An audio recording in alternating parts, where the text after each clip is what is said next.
Here's a review of the 2019 Lexus LX 570 luxury package. Let's get into it, and let's get into why I love this vehicle so much.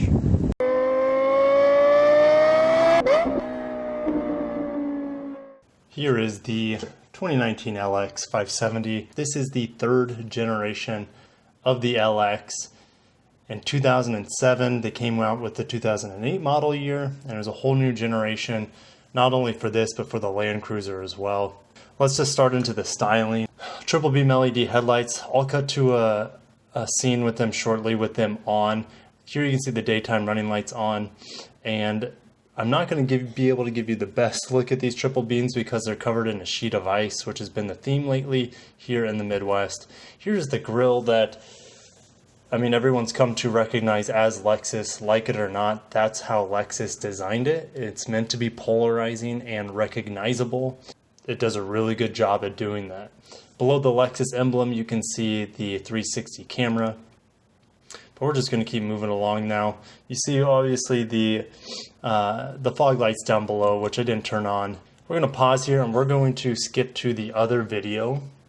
Okay, so here you can see the triple beam LED headlights a little bit better. They're on, but yes, there's still a sheet of ice in front of them. I just want to show you a video of them with those lights turned on, and they look great. I don't think they look dated at all. They still look relevant in my opinion. So this truck still looks great. Yes, it's a little dated. In 2015, for the 2016 model year, they completely refreshed the car, or I should say the truck in this situation. It sits on 21-inch wheels. Formerly the largest Lexus wheels, but now the LC 500 has optional 21-inch wheels. Yes, she was a little bit dirty, but what do you expect in this white walker environment that we have here in the Midwest? As we pan around to the back here, the taillights still look great. They don't look outdated. And I love the split tailgate here. You have a small tailgate and then of course the lift hatch. And then down below you have a full-size tire. The exhaust is, I wish they made the exhaust a little bit sportier, but it is what it is. Finishing up here, this truck looks really good from every angle.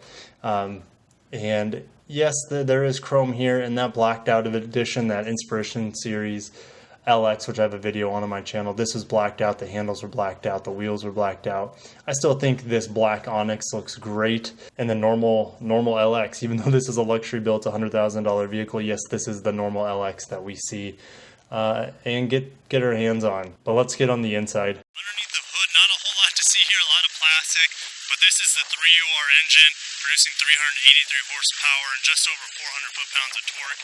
This thing's a great motor. It's going to be indestructible. It's going to last nearly forever. Just change the oil on it and routine maintenance. It's a hell of a motor. All of the Lexus V8s are incredible engines that just keep on going with silky, smooth, buttery power delivery and next to no vibration at all.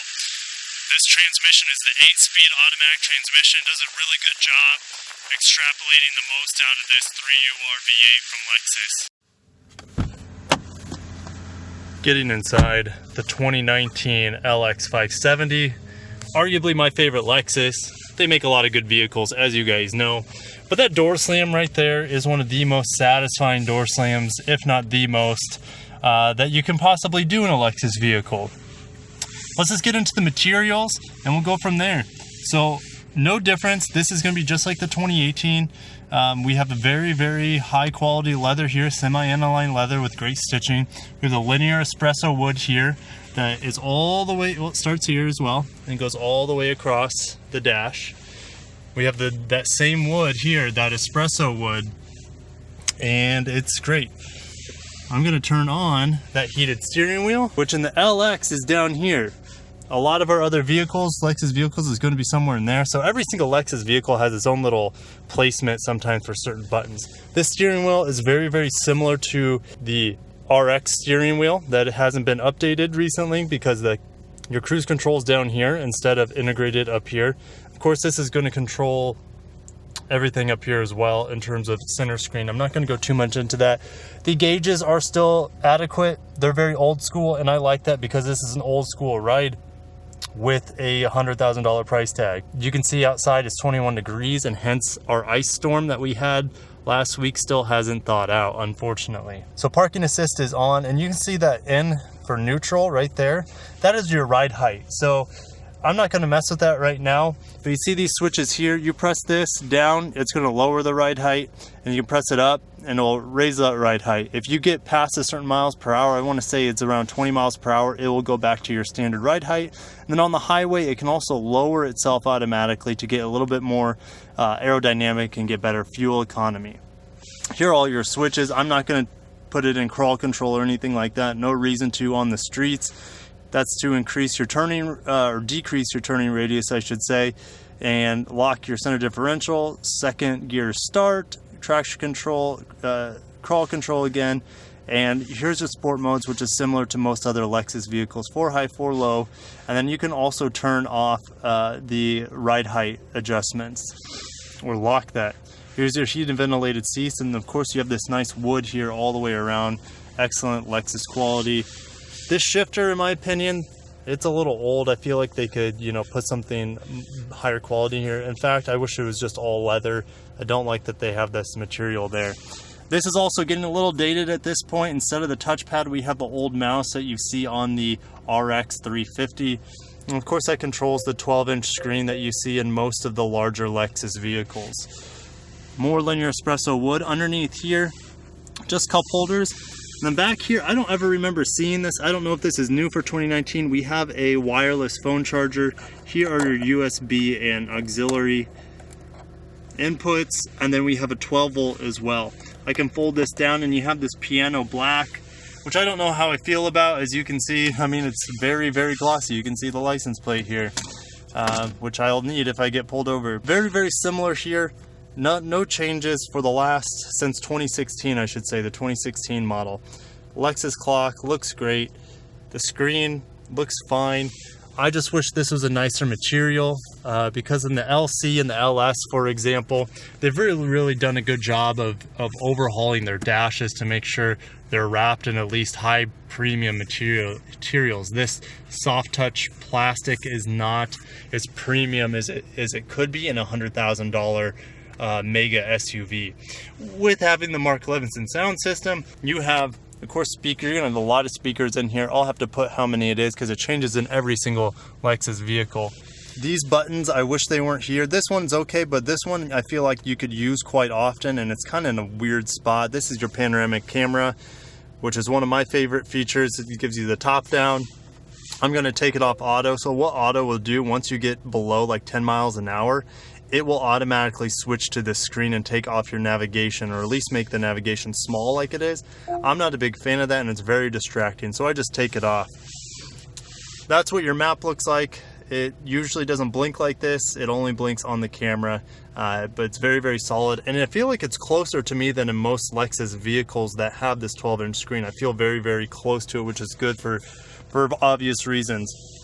We do have this high quality start stop button, which might be new for 19, because the 19 RC has this and the 18 RC does not. So they may have implemented this new start stop button in the 19 model. I'll have to double check for you guys. Let's just get into the seats. I mean, we'll just look at the door. Look how beautiful that door is. You have that linear espresso wood, this nice leather stitch handle. Yeah, it is a handle. You can hold it, you can put your hand in there and pull it, but there's your traditional door handle that opens the door. And then it's just high quality in the LX. No shortage of detail. The only thing I'm knocking it is this right here. I feel like they could update that. This is still leather here, which is great. And this is leather on the glove box as well. The seats, this is the Cabernet interior. Beautiful, beautiful Cabernet. It's a dark red. It's nothing like our F Sport colors. It looks really, really good in this car. It looks almost like dried blood in terms of the color, but it looks great. And the stitching on it, as you can see, is kind of like it's like a silver. It looks really good. Speaking of really good, this armrest is amazing. It's just as good in my opinion as the armrest in the LS 500. It's huge. Underneath here, now this particular luxury build does not have the cool box installed, which I'm not a big fan of that cool box anyways, especially this time of year. Oh, look, the ice is almost melted. Let's hit those windshield wipers. Oh yeah. That's pretty satisfying right there. No panoramic sunroof option still in the LX. I don't know if there will ever be. They might have to, you know, redo the entire vehicle for them to add something like that. And then I'll hop in the back here to give you guys an idea. It looks like a hot mess back there, doesn't it? We're in the back of the 2019 LX 570 now. I like the rear sunshades. That is one of the largest sunshades I've ever seen in a vehicle. It is just monstrous. Of course, we have the linear espresso wood here still. Soft touch material. It's not leather. I feel like, you know, maybe they could do a little leather here. But back to leather, I mean, it is on the door here and on the handle as well. A little piano black. It's not wood here. That'd be nice if that was wood. And guys, I might feel like it might sound like I'm harping on the LX, but I'm just trying to find some faults in it, right? So, and things that they could do to make it a little bit more luxurious. So this would be nice if it was that piano black, or not piano black, but it was this linear espresso wood. That'd be great here. The handles still look premium, even though they haven't really been updated. Mark Levinson sound system. We have 3 speakers on this rear door. Never gets old. Back of this seat is excellent. Very high quality, still leather here even, and then the mat pocket down here is great. There is your linear espresso wood, still looking good. There's your vents. Now this one doesn't have the rear DVD entertainment system. This particular car comes with a tablet holder. I think it's around $100 or $200 option, but we don't have any USBs back here, but we do have a 12 volt. Looking back here, I'm gonna turn that heated seat on. We have 4-zone climate control. That is a very luxurious thing.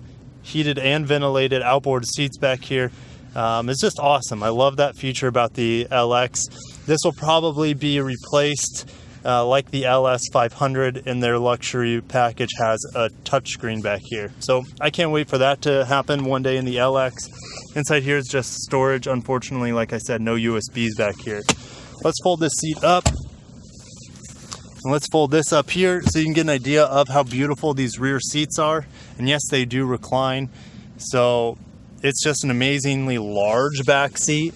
And these seats also move forward and back.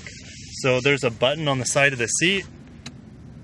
I'm all the way back right now. So I'm all the way back, and I have no issues with my knees right here. Not quite as spacious maybe as the back seat of an LS 500 or an Lexus ES 350, the 19 version, but at least I do have some control here with the buttons to move the seat forward and back. Just so you guys know, I am not going to be opening the rear hatch today. There's just too much stuff back here that hasn't been properly put in its proper place. But you can see a couple speakers back there on the hatch, which I have never really noticed before, because when I open the hatch, I'm not looking at the hatch, I'm looking inside the vehicle. So it's cool that you can see a couple speakers there.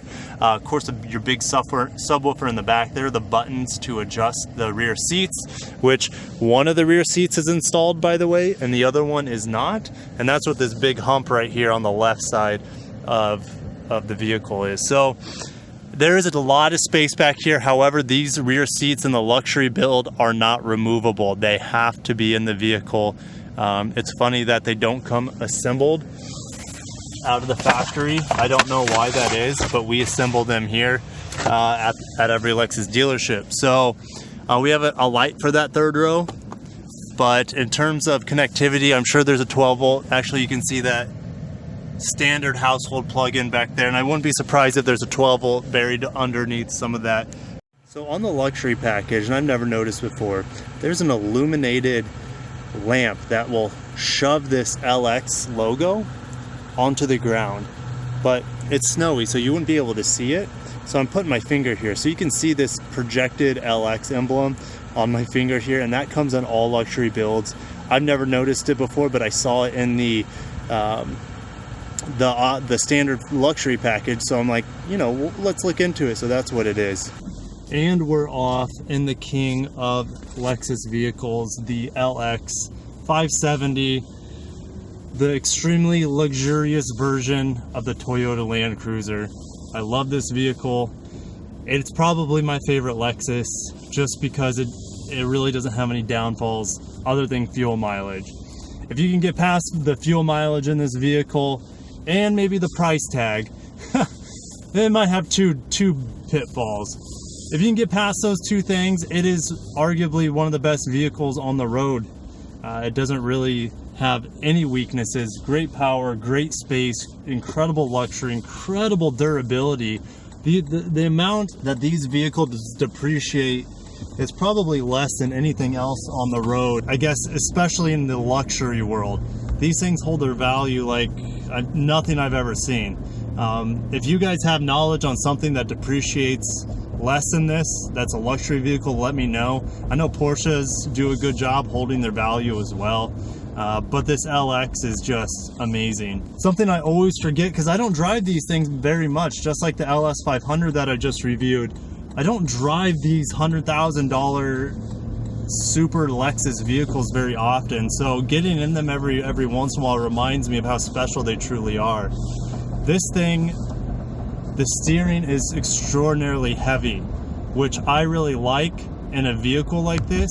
It makes me feel more connected and more in control over this large, very, very heavy vehicle. And just, of course, like any other Lexus, is very, very quiet, extraordinarily quiet. I'm just going to be quiet for a second. You might hear the vents in the back. I don't know why they're going. There's, you know, multiple climate control that's going on, so I'll just be quiet and let you guys listen. Now maybe I'll turn the blinker off. Into the throttle a little bit. This 5.7 liter V8 is all warmed up. And this is the 3UR engine. If you haven't seen my V8, Top Lexus V8 video, I really enjoyed compiling that and sharing with you guys, in my opinion, the top 6 Lexus V8s. This has the 3UR 5.7 liter V8 in it with 383 horsepower. It's a hell of a motor. It's super smooth, super buttery, and that's kind of what this Lexus LX set out to do in the first place. Let's give them an amazing luxury, quiet, buttery experience, and you get that with this V8. This also has an 8-speed automatic transmission, and I think it does an amazing job handling the power and the torque, and I think it's geared pretty much perfectly in my opinion. What's passing power like on it? Well, let's get into it. Here is 60 miles an hour. I'm going uphill, 3, 2, 1, go. Couple downshifts. Oh, and that V8 sounds amazing. I'm gonna have to shut up and let you guys listen to that. It's not, yeah, I probably got up to 70 there going uphill, and this is a huge vehicle. I'll put the weight of this vehicle right here. But I'm in a construction zone now, so I can't really hammer it. So let's just talk about the visibility. Visibility's excellent, despite the fact that my windows on the side are still iced over. I can still see it if they weren't iced over. I have a small patch in which I can see outside of that window.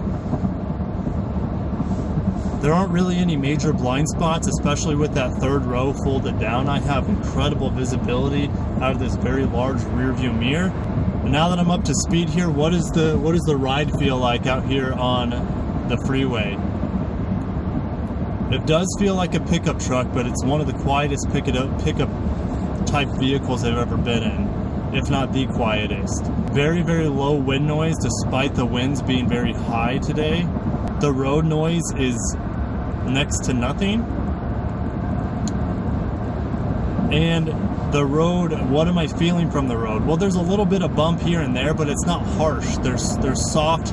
They feel like small, soft bumps, which is absolutely fine.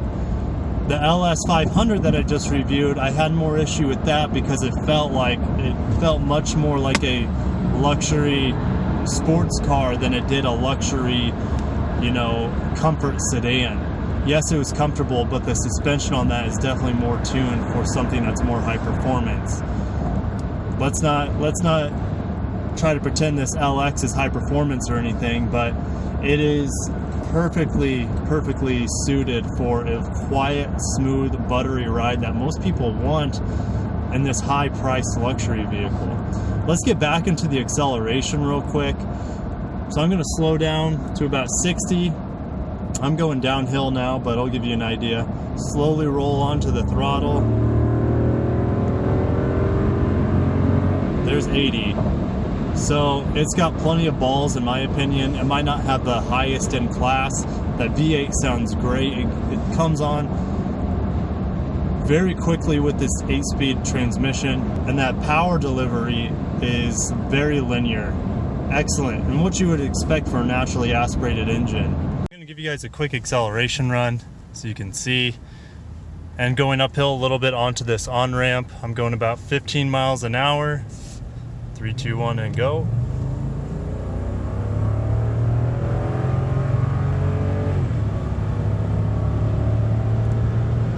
And there's the speed limit. So this car has plenty of power for the size of the vehicle. This thing can tow 7,000 pounds. And it's just a monster of a Lexus vehicle. It is the king of the world, in my opinion. It's one of the best vehicles you can possibly buy. And just overall package. There's not a whole lot of vehicles out there that are similar. Yeah, you have the QX80, known also as maybe the Nissan Patrol worldwide, but this car is special. This thing is special. And in my opinion, I don't know why you'd ever buy the Land Cruiser. Maybe for looks, if you like the looks of it better. But this car, this truck, for just a little bit more money, what's 10 grand when you're already spending 80, 90 grand on a Land Cruiser? What's an extra 10 grand to get a fully loaded LX 570 Lexus? So let me know, what would you guys pick? Would you pick a Land Cruiser, the LX, if they were just, 5 to 10 grand apart? I would definitely go with the Lexus, absolutely. If I was doing more off-roading type things, I would probably go with the Land Cruiser. And this is buying new, but buying pre-owned, shit, I think I would probably still go for the LX. There's more of them out there too. You have more choices. Lexus sells a lot more LXs than Land Cruiser sells. Well, I should say than Toyota sells the Land Cruiser. So, time to get in the brakes and give you my opinion on them. Let's do that. Hitting the brakes hard. A+ brakes. Wow. Okay. They are every bit as good in my opinion in terms of brake feel and linear stopping power as the LS 500. No vibration in the pedal. Very, very impressive for such a large vehicle that it stops exactly how you would expect a vehicle to stop. There's no dead spots. There's no vibration in the pedal. It is 100% perfect in my opinion. So I'm going to twist this bad boy into Sport Plus mode. And that should stiffen the suspension. Yes, this has adaptive variable suspension in it as well. But there is no sport model of the LX 570, at least in the States. There might be something over there in Dubai, but this LX is all we get. So let's push it kind of hard in these turns. There's no reason it shouldn't have more body roll than that. It should have a hell of a lot more body roll for a vehicle of this size. Okay, I pushed a little bit harder there, started to dive a bit more, but very impressive still for this monster truck. And the lake looks even colder now than it did for my LS 500 video. Oh my gosh, it looks terrible. It's so cold out here, guys. What is it? Did it warm up past 20 today? 21 degrees? Yikes. Overall, the 2019 LX 570 really is unchanged. No updates for 2019. However, this vehicle doesn't need a whole lot of updating. It does everything so well. There's a couple things on the interior I feel like they could upgrade over the years, but for the most part, this thing is nearly perfect. Yeah, I could always use more power. Yeah, I could always have a little bit more wood trim or more leather trim here and there. But that's really nitpicking because this vehicle is so well rounded and it's arguably my favorite Lexus vehicle. I'll see you guys in the comments below. Hit that like button for the LX 570 and I'll see you next time.